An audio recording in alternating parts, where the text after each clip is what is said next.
In 1917, America declared war on Germany and entered the Great War with enthusiasm, energy, and millions of eager men on the march to make the world safe for democracy. But as America mobilized, it was still bootstrapped and held back by racism and Jim Crow. Though hundreds of thousands of African Americans looked to serve and fight for the country that was denying them basic citizenship, they were even denied those glories that were reserved for white soldiers alone. But one regiment of all-black soldiers became the exception, and they became legends across Europe for their triumphs. But how did they overcome the racism that bound them to become those heroes? Well, that's the treasure we're out to discover. I'm Dan Luer, and this is History for Humans.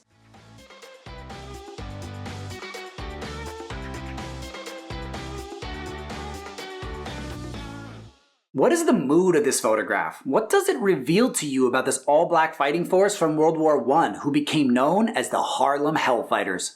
Notice the pride and exuberance of the men that can only come from knowing that they earned the rights to stand as one of the most legendary military units in American history. The problem, though, is that history largely ignored their triumphs for decades, and they were forgotten and left out from the pages of the past across much of the country. So today, we're here to remember. We're going to be exploring the story behind this photo to put its stamp back on history.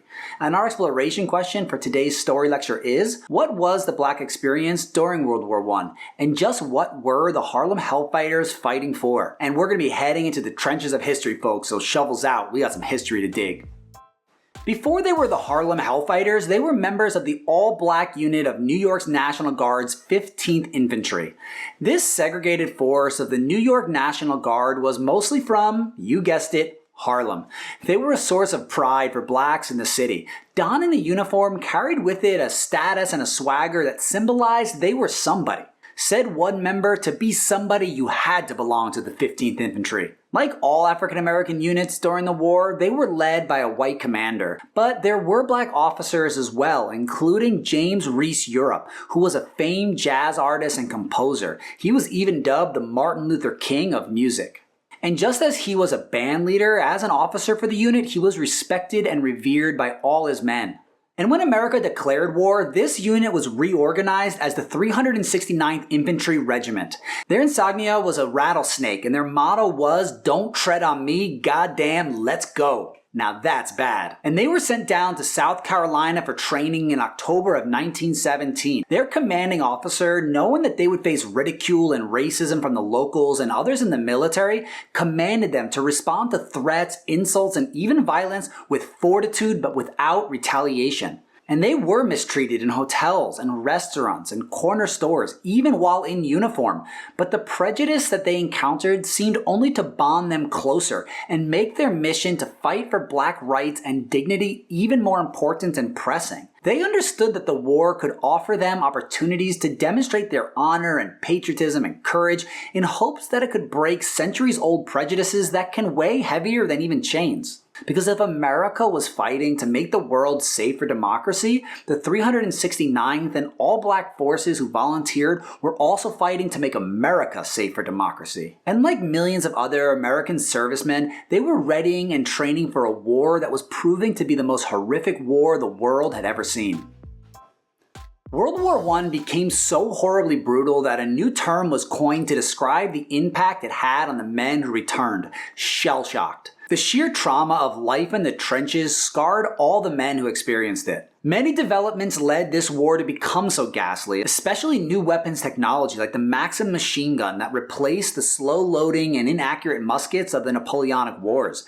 Medieval cannons were replaced by enormous artillery, and perhaps worst of all, poison gas was developed and burnt men from the inside out. The war also saw the advent of tanks and by its end, even airplanes. Trench warfare defined this war. As trenches offered defense against rifles and artillery, they were used to shield and defend the men, and miles upon miles of intricate trench systems developed along the eastern and western fronts. But they were horribly filthy, disease-ridden, and quite miserable for the men who were stuffed into them. With two evenly matched sides, the war turned into a stalemate. Neither the Allied nor the Central Powers could really gain an advantage, and millions would be killed to make meager movements onto enemy ground. For instance, in the Battle of the Somme, an Allied offensive, the British lost nearly 60,000 men in the first day, and after 3 months it had become the bloodiest battle of the war. Just 7 miles were gained and 1 million men were lost. But on a lighter note, that brings us to Dad Jokes in History! All throughout the war, why were the British complaining about the bread that they were surviving on in the trenches? Let's hear it. Because they were stale, mate. That was so bad, it might be a war crime. Well, if you got a better one, let's see it below. But America's entry was set to break that stalemate, mate. However, just as America was mobilizing and readying millions of fresh doughboys for battle, Russia withdrew from the war, allowing millions of Germans to transfer from the eastern to the western fronts, hoping to break the Allies before the Americans landed. And by May of 1918, the Germans advanced within 50 miles of Paris and were moving in quickly. But in Hollywood fashion, 1 million Americans landed in France, stepping fresh in on the front lines and ready to raise all sorts of hell. The American Expeditionary Forces were led by General Pershing, but operating in a Jim Crow army where racism was rampant, the 369th Regiment were being denied the chance to get action. Like all black forces during the war, they were being used only for manual labor and grunt work. The black forces weren't trusted enough to fight on the front lines. They instead were used to unload ships, clean camps, dig latrines, and other support services. The men of the 369th were not even trained for combat, and most began to get disillusioned. There would be no war for them, and there's not much glory in digging latrines, nothing to sing songs and to tell tales about. Eventually, though, the 369th were given to France as throwaways, not even good enough to serve alongside American forces. The French, though, treated them as equals, gladly accepting the unit who were eager to fight despite their lack of combat training. But no training could have readied them for the assault that they were about to encounter. It was eerily quiet, and Henry Johnson and Needham Roberts held position in their trench when they heard it. The Germans were cutting through barbed wire and were closing in on their trench. Johnson and Roberts took cover and began lining up grenades to stave off the assault. Roberts then ran to get reinforcements from the French. Johnson began hauling grenades blindly in the direction of the incoming footsteps, and the Germans then returned grenades of their own. Johnson was hit by shrapnel, seriously injuring his leg when the first Germans came into sight. Johnson, in the heat of the battle, mistakenly forced an American cartridge into his French rifle, and it was bust. Roberts came back to help, and he saw Johnson using his rifle as a club and swinging like Babe Ruth and beating several men to the ground. He was then struck on the head, stumbling him to the ground as the Germans went after Roberts.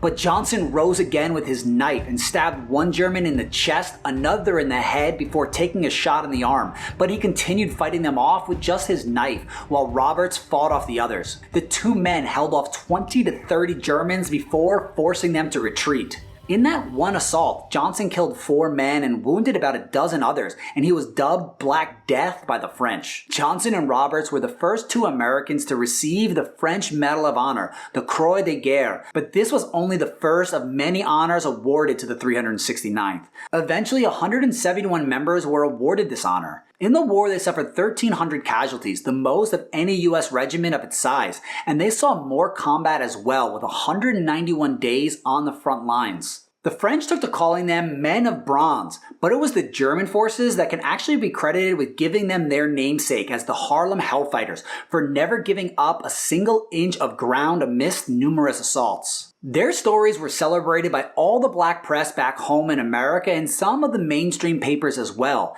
and it aroused pride amongst African Americans across the country who were also experiencing massive transformations of their own. Mobilization of the war in America started one of the largest voluntary migrations in human history. The first wave of the Great Migration led hundreds of thousands of black Americans to leave the South and head to northern cities. Reasons varied, but most moved for the job opportunities in war production as well as an escape from Jim Crow segregation. And while many did find better jobs and opportunities, they also found a familiar prejudice and racism that they were hoping to escape. With tens of thousands of blacks moving into northern cities, it angered many whites who were not happy with the increased competition for jobs and the changes it brought. It exposed racial animosities that were not so present when racial diversity wasn't so present. In 1919, there were race riots in several northern cities that reached their peak in Chicago that erupted in violence and destruction that left almost 40 dead and 500 injured. But for many, like the over 350,000 African Americans who served in uniform, they believed that their sacrifice and service could help to change this and lead finally to first-class citizenship. And when the war ended, there actually was this hope, as the Harlem Hellfighters were widely accepted as icons and honored when the war was over.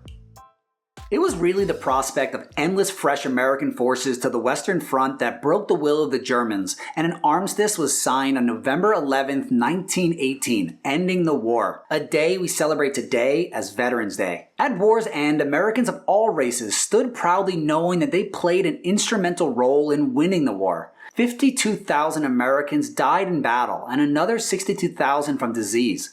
But no unit earned the reputation like the 369th did on and off the battlefield. Because after the war, the Harlem Hellfighters marching band became famous around France, traveling over 2,000 miles and are credited with bringing jazz to the country. They returned to America in 1919 and were rewarded a victory parade in New York City, where New Yorkers of all races flooded the streets to applaud the returning 3,000 Hellfighters. There were several who received awards from the American military, but still many were denied the high honors that they deserved. It was actually not until 2015 when Henry Johnson was posthumously awarded the Medal of Freedom by President Obama. And if they had hoped by serving that their sacrifice would move the nation to embrace a move to civil rights, then they were sadly mistaken. Their struggles and service did little to move the needle in a country not ready for a revolution in race relations. And though they didn't succeed in bringing about a civil rights victory just yet, their efforts did help to transform the way that Black Americans saw themselves. And this led to a flourishing of racial pride and cultural expression seen especially in the Harlem Renaissance in the next decade. Lieutenant James Reese Europe stated, "I have come from France more firmly convinced than ever that Negroes should write Negro music. We have our own racial feelings, and if we try to copy whites, we will make bad copies. We won France by playing music which was ours and not a pale imitation of others. And if we are to develop in America, we must develop along our own lines." But as time passed, the stories of the Harlem Hellfighters were ignored and largely forgotten. It was removed from history, a tale not told, and not by accident. And I hope that this can remind us of the power of remembering and the responsibility that we have towards our history, because it shapes who we are and it directs where we are yet to go. So thanks for choosing to remember today. This has been History for Humans. And hey, if you liked our episode and learned something along the way, could you do me a small favor and just click the thumb that looks like this, and you can hit subscribe because it actually helps me, a teacher, keep making these videos and delivering this powerful history. And for teachers and homeschool parents, I have lessons and resources that go with all of my episodes on my website, historyforhumans.com. That's historyforhumans.com. So you can save yourself a ton of time and energy and stress and just enjoy teaching and exploring history with your students. And if you're doing a learning activity that you can find on my website, hang out because I got instructions in just a sec.